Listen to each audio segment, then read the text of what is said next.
Greetings, Mabinogians! Today I'm on the KR server where I will be showing you the close combat changes that were done as part of the Renovation update. There will be a link in the description to the full thread with all the details in it. I'm going to focus more on showing you the skill side of things as well as some of the new weapons. So, let's get started.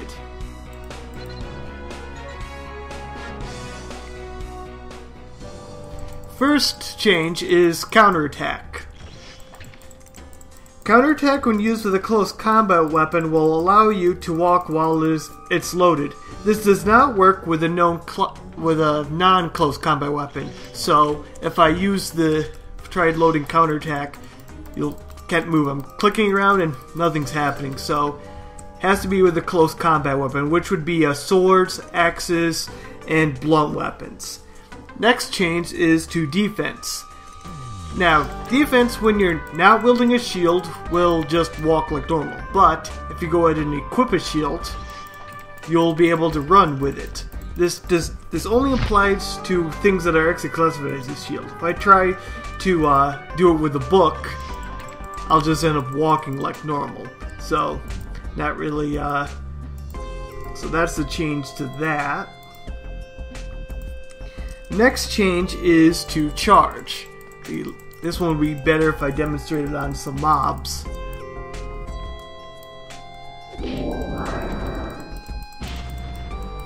Oops, did not mean to use that.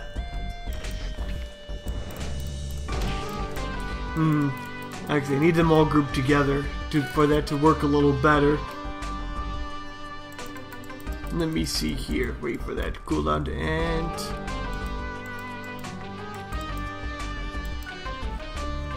Oops, let's try this again. See, there it goes. You can see that splashed.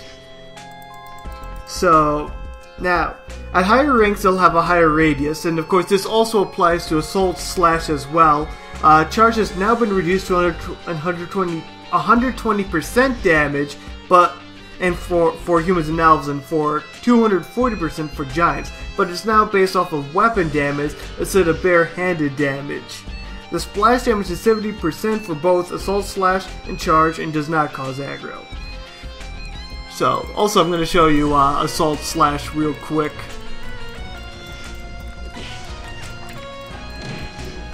It's like if I use that on that, see, it splashes under that. The same splash damage and rage applies to Assault Slash as well. Now, another change is to the heavy and light armor masteries. Heavy armor mastery was increased to plus 40 defense and plus 16 magic defense at rank, and plus 20 magic defense at rank 1. And for light armor, it's plus 20 defense and plus 16 magic defense at rank 1 for that. There was also some changes done to giant skills. Full Swing was changed to be 5-second cooldown, and Giant Stomp now is 100% damage. This is based off of base weapon damage, but it also has an increased range. Now the next fun thing is Smash. Smash has a nice buff. So with a blunt, one of the effects is I'll reduce their defense for... Let me see, what's their defense? It's yes, it decreases their defense for 22 seconds. And of course, there's a different effect for swords and a different one for axes. For swords, it's a bleeding effect. And this applies for 5 seconds as soon as I get over to this mob here. If it doesn't die, I might need to wait for a stronger mob to be able to demonstrate that. Okay, I guess it doesn't want to bleed.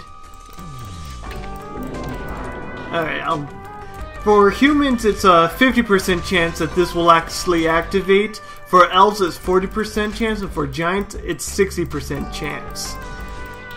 Oh, come on. One of you guys please live. I was hoping I need to go with a mission that has better mobs. Alright, I'm back. Now let's try this on some tougher mobs here and see if we can get the bleeding effect. Of course, the first smash I get is a critical.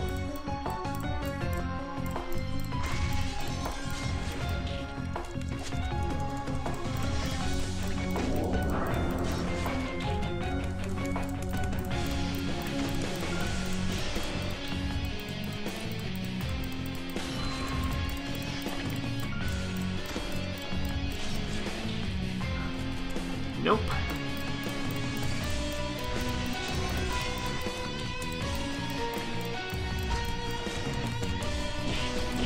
I guess we'll just kill you. Alright, let's try this again.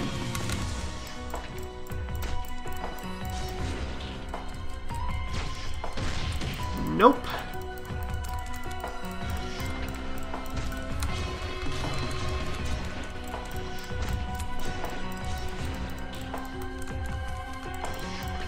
The struggle is real. Alright, fine.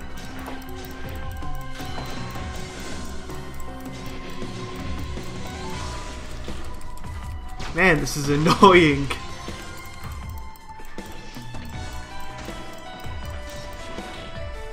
Nope, no bleeding there. Come on. There we go, there's the bleeding effect. And that lasts for 5 seconds. And it can kill them too, so might get lucky and finish them off. So the next change is, oh, I also want to show you guys what happens if you use an axe smash.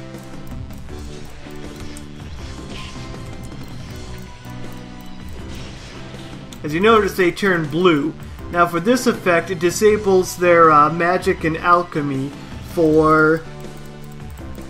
how long is it? Let me check my notes real quick. It lasts for 12 seconds. Oh, wait, no, that's... Wait, I got that mixed up totally. For... Alright, for axes, it's, reduces their defense and protection for 20 seconds. And for blunts, it disables their use of magic and alchemy for 12 seconds. So for blunts, the effect is yellow, and for axes, the effect is blue. I believe that is right.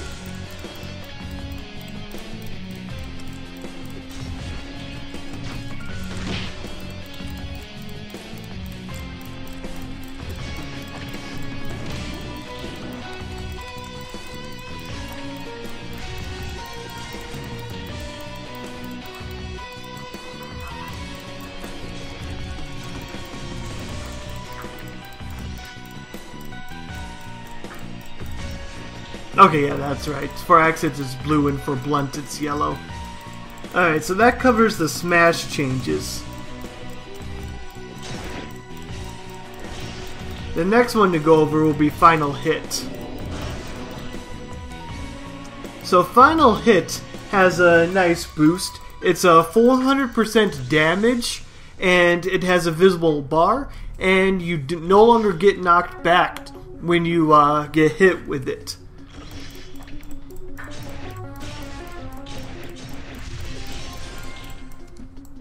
As you can see, I got knocked back there, but it's still active.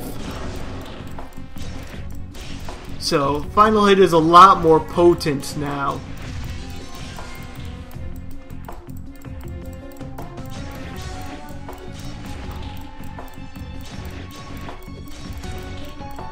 And also, your weapon speed increases while it's active as well. Now, of course, this also works for control bars and knuckles. So you don't necessarily have to be dual-wielding swords. But dual-wielding swords will give you the most benefit, as now we're going to talk about some of the new skills.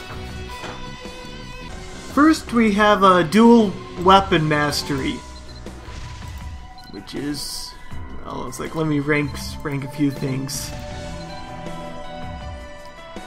Dual mastery. At rank 1 it has plus 10 max damage, plus 10 min damage, plus 15, let me see here, plus 15 balance, plus 14 critical, plus 5% stun resistance, plus 9 armor penetration. And there's not really much else to say about that skill. You get it by dual wielding weapons, and elves cannot obtain this skill. The next skill that I'm going to show you is Rage Impact. Let me find a new group of mobs for this.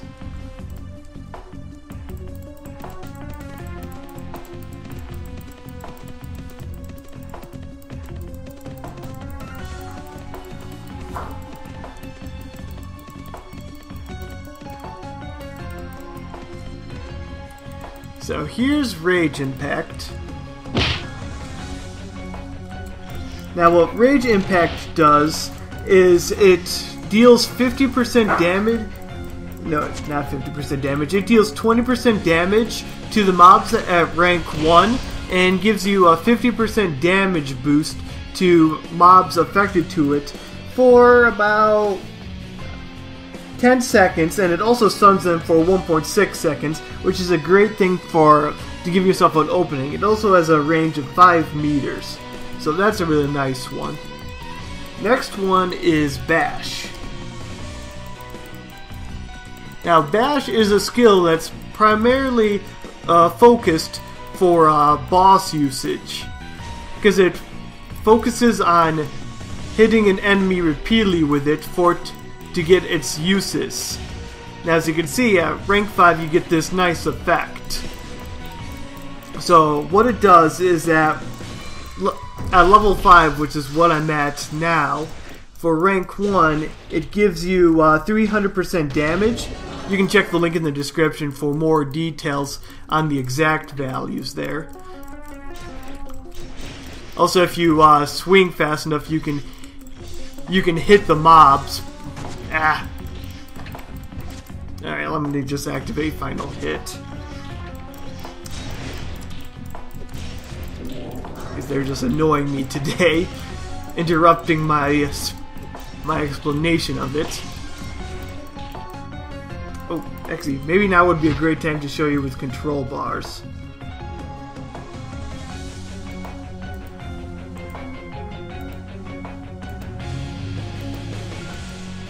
Whoops, did not want to do that. Alright, let me find some unsuspecting mobs before the time runs out.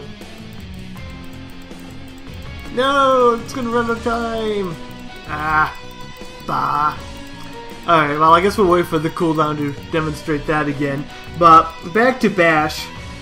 Bash stuns the enemy for 4.5 seconds at rank 1, and it lasts for 17 seconds, the stage that you're on. So it has a cooldown of 1 to 2 seconds, very short, just something that you can easily spam to stun the mob and get that up and get your damage.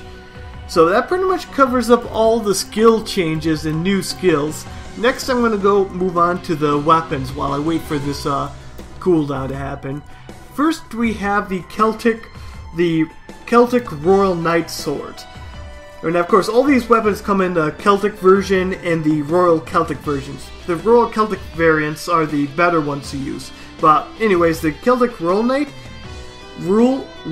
Sword, if you dual wield these guys, which is this guy here, you'll have increased critical damage, increased bash damage, and less durability use as you wield them. So definitely this is a very good one to dual wield, and when I looked at the upgrades, it looks like you can get about 100 max damage with them, possibly more depending on the artisan upgrades, but you can also enchant them and special upgrade them, which will make them far better choices than the beam swords and Sword of Elisnor, which you can't enchant or special upgrade. Alright, I'm back.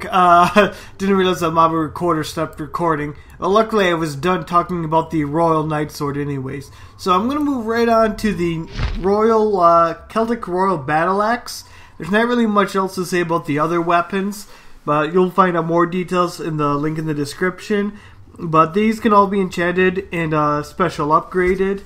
so I'm just going to show that they pretty much exist. The only special cases is like the Royal Warrior Axe, the Celtic Royal Warrior Axe, the Celtic Royal Warrior Hammer, and the Warrior Hammer, which have some special upgrades. I don't know the exact specifics on that. But of course, all of these new weapons can be crafted via the blacksmithing skill. You can get the materials and manuals for them in Ulad dungeons and shadow missions. I don't know the details on the exact ones, but I'm sure we'll be able to figure that out eventually. So the next weapon to go over is the Celtic Royal Hammer. This one has a nice little Celtic symbol there. It actually looks like a pretty nice one. Let me see here. What other ones do I have on hand on this character? Okay, we got the Celtic Battle Axe. I mean, this is not the non-world variants don't look as nice. We got the Celtic Warhammer. Also pretty kind of boring in its look and feel. The Celtic Warrior Axe. This one is dual wielding axe. And the Celtic Warrior Hammer. Now I'm gonna have to hop on my giant to show you the other ones because they are on that character, not on this one. So I'll be right back as I go fetch that. Alright, I'm back. So here's the other weapons. We got the Celtic Royal Warrior Hammer and the Celtic Royal Warrior Axe. So that's it for the weapons. And I think that's pretty much covers everything about this update. So I hope you guys found this informative. And I'm going to be doing the Magic Update one within the next week or so. But more importantly, this weekend I will be holding a live stream for to cover the Magic Update stuff, and that will be on this Saturday, the 24th at 8 p.m. EST, Eastern Standard Time. You'll be able to view it if you go to twitch.tv/NationTV. I'll leave a link in the description for that. So, hope you guys enjoy this, and see you guys later.